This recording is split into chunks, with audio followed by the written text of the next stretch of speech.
Your maps, they ruin lives. This is my house, goddammit! This is our land.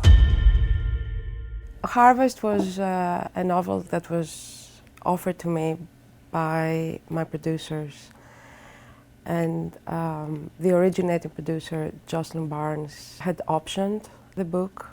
She knows Jim Crace very well, so she already had a first draft of the script, and then we started working together on the adaptation. It was during the pandemic. It's almost an unadaptable book. The whole novel is through the interior monologue of Walt, the main character. But I mean, he's a main character who in a way is very absent and very passive. And I felt that it would be very relevant to make a film about someone who does nothing, who doesn't bring himself to react. In a way, it's almost a sign of innocence at the same time as a sign of cowardice. The initial inspiration was primarily American 70s films, westerns, where the heroes are anti-heroes. No one ever saves the day, there is no redemption, there is no catharsis. Everything is just going to hell. You know, My Cable Miss Miller is one of my favorite films ever. So having this sort of like tactility and, you know, the code that Sean and I discussed from the beginning was camera that is always moving, sort of like sensory approach to the faces and to the landscape. And the other kind of rule that I had was to avoid medium shots as much as possible. So we would go from like the big tableau with reference to lots of Flemish, you know, like Bruegel, to, you know, the minutiae of gestures and faces and, you know, the little creatures and the details in nature, which is the other big character in the film. We also sometimes we have to shoot 5 scenes a day. So we were literally like, you know, there was no time. And actually I didn't want to do coverage or anything like that.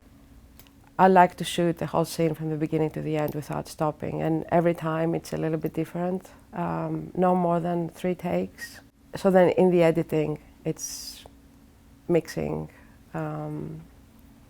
the shots from these continuous single shots in a way. And without, you know, or with natural light. Sean is a master at that. He suffered a lot at night because we basically had just torches and just a little bit of artificial light that was definitely not enough for the size of our world. We actually went to that part in Western Scotland and we found this area that hadn't been cultivated since that time, the time of the clearances. And we found heirloom seeds and we cultivated the land and we harvested what we had sown in the spring.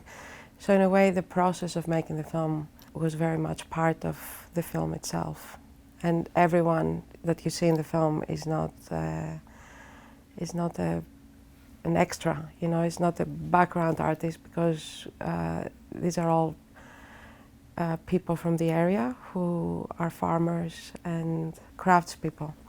So all the villagers were from there and everyone undertook the shoot as a very personal project. It was very challenging because it's kind of like an epic and we had quite little time to shoot, quite a small budget, lots of rain, lots of mud. I mean, sometimes it was actually very difficult for me to get from, you know, because I'm always close to the camera with Sean, so it would take a long time actually for me to just go through the mud in order to go talk to the cast. Yeah, it was challenging, but at the same time it was a community project. You know, it was a film that was made It didn't matter if people were like in front of the camera or behind the camera. Everyone was very much in it together. And we're all living together in this little town. Yeah, so it was actually wonderful. Probably the most beautiful experience I've had making a film, even if it was challenging in terms of, you know, the practical issues.